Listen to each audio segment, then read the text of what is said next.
हम पढ़ रहे हैं हमारा थर्ड चैप्टर सेफ्टी फास्ट। तो देखो आज पढ़ेंगे first aid. First aid is the immediate medical help given to an injured person because timely aid can prevent the victim condition from worsening and can even save a victim life।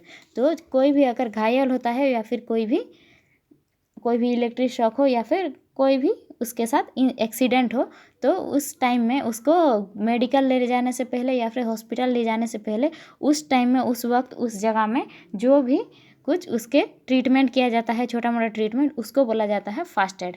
Fast aid is the immediate medical help, immediately medical help जो दिया जाता है given to the injured person, घायल व्यक्ति को जो दिया जाता है उसको बोला जाता है फास्ट एड। टाइमली, क्योंकि अगर ठीक टाइम में दिया नहीं गया, ठीक टाइम में अगर aid can prevent the victim condition from worsening, time पे अगर हम फास्ट एड देंगे यानी कि प्राथमिक चिकित्सा अगर देंगे तो वो जो विक्टिम यानी कि जो घायल व्यक्ति होगा, जो पीड़ित व्यक्ति होगा, उसका कंडीशन यानी कि उसके हालत में बहुत सुधार आ सकता है या फिर उसके हालत को बहुत बिगाड़ने से थोड़ा सा भी बचा सकता है। Can even save a victim life, या फिर कुछ देर होने से किसकी जान भी चली जाती है, इवन वो कोई जान भी बचा सकता है। While rendering first aid it is important to stay calm and act fast. जब भी हम कोई प्राथमिक चिकित्सा यानी कि फास्ट एड प्रस्तुत कर रहे हैं तो उस टाइम में हमें शांति बजाय रखने चाहिए और जल्दी काम करना चाहिए। And make the victim comfortable, और पीड़ित को कंफर्टेबली यानी कि उसको कोई प्रॉब्लम ना हो या फिर कोई तकलीफ ना हो, उसी तरह से हमें उसका ट्रीटमेंट करना चाहिए। Do not allow people to crowd around the victim, पीड़ित के चारों तरफ में सारे लोग घेर के उसको नहीं घेरना है उसको। Do as much as you know और call for an elder in case you can not render first aid. अगर फास्ट एड तुम लोग कर सकते हो तो ठीक है, लेकिन अगर किस सिचुएशन में अगर तुम लोग फास्ट एड रेडी कर नहीं पा रहे हो तो कोई बड़े बुजुर्ग को बुला के, बड़े लोगों को बुला के, अपने से एल्डर लोगों को बुला के उनसे करवाना चाहिए या फिर उन्हें जाकर इन्फॉर्म करना चाहिए।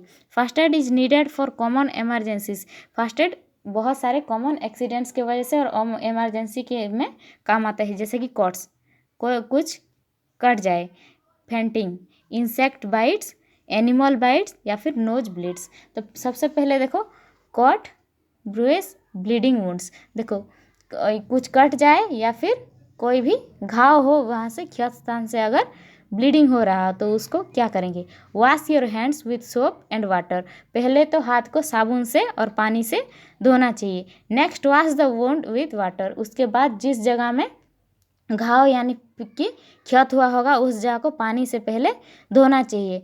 Clear the wound with an antiseptic lotion like Dettol और सेवलॉन, डेटॉल और सेवलॉन जैसे कोई भी एंटीसेप्टिक लगाकर उस घाव को उसके बाद पोंछ देना है। उसके बाद cover the wound with A bandage, जो क्षत स्थान है या फिर जो घाव है उसको एक बैंडेज से उसको कवर कर देना है। In case the bleeding does not stop take the victim to a doctor, और ये करने के बाद अगर भी उसका ब्लड नहीं रुक रहा है, बहुत ज़ोर से बह रहा है, तो उसके बाद उसको डॉक्टर के पास ले जाना चाहिए। अभी देखो बर्न, अगर कोई जगह जल जाए तो क्या करेंगे। Minor burns can occur due to steam, touching hot objects etcetera. तो अगर हम कोई भी चीज़ गर्म हो और उसको छू लेते हैं या फिर कोई चीज़ की गर्म हवा जो होती है, स्टीम जो आता है, वो हमारे हाथ में लग जाए तो वो जगह जल जाता है। Minor burns can be treated at home, ये जो छोटे छोटे जल जाते हैं ये घर में भी ट्रीट किए जा सकते हैं। तो क्या करेंगे उसके लिए, fast remove the heat sources, जिसके वजह से जला होगा उसको पहले उस जगह से निकाल लेना चाहिए। Wash the burned area with cold running water और put ice cube on the area for 10 और 15 मिनट, जो जगह जला होगा उसको पानी के नीचे, जैसे कि टैप के नीचे, फ्लोइंग वाटर के, रनिंग वाटर के नीचे, ठंडे वाटर पानी के नीचे उसको हाथ को या फिर जो भी जगह जला होगा उसको रख देना है, या फिर उस जगह में 10 से 15 मिनट तक बर्फ़ रख देना है। This will prevent the formation of blister, ये ब्लिस्टर फॉर्म होने से उसको बहुत रोकता है। Apply a cream like Burnol to cool the area, जले हुए घाव के लिए एक क्रीम आता है बर्नल, इस तरह के क्रीम को उसके ऊपर लगा देना है जो उसको ठंडा लगेगा। Remember major burns need the immediate attention of doctor, लेकिन अगर कुछ ज़्यादा ही जगह जल गया होगा तो डॉक्टर को इन्फॉर्म करना चाहिए और डॉक्टर के पास इमीडिएटली ले जाना चाहिए, नहीं तो वो बाद में बहुत डेंजरस भी हो सकता है। फॉर फेंट, अगर देखो a person faint when the supply of blood to the brain reduces, बेहोश हो जाए तो उसको क्या करेंगे, a person faints when the supply of blood to the brain reduces, जब ब्रेन को ब्लड सप्लाई नहीं हो पाता तो इंसान क्या हो जाता है, बेहोश हो जाता है।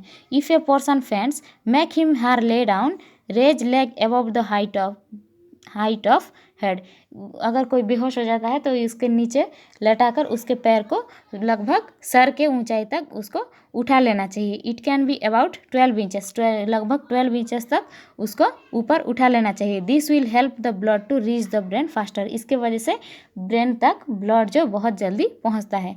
लूजन द विक्टिम क्लोथेस, ये जो वो जो पीड़ित होता है उसके कपड़ों को ढीला कपड़े उसको पहना देना चाहिए। And allow fresh air around him, और उसके चारों तरफ भीड़ नहीं करके उसको फ्रेश एयर जाने के लिए उसके पास सुविधा करना चाहिए। Sprinkle some water on his forehead, उसके माथे पर कुछ पानी देना चाहिए।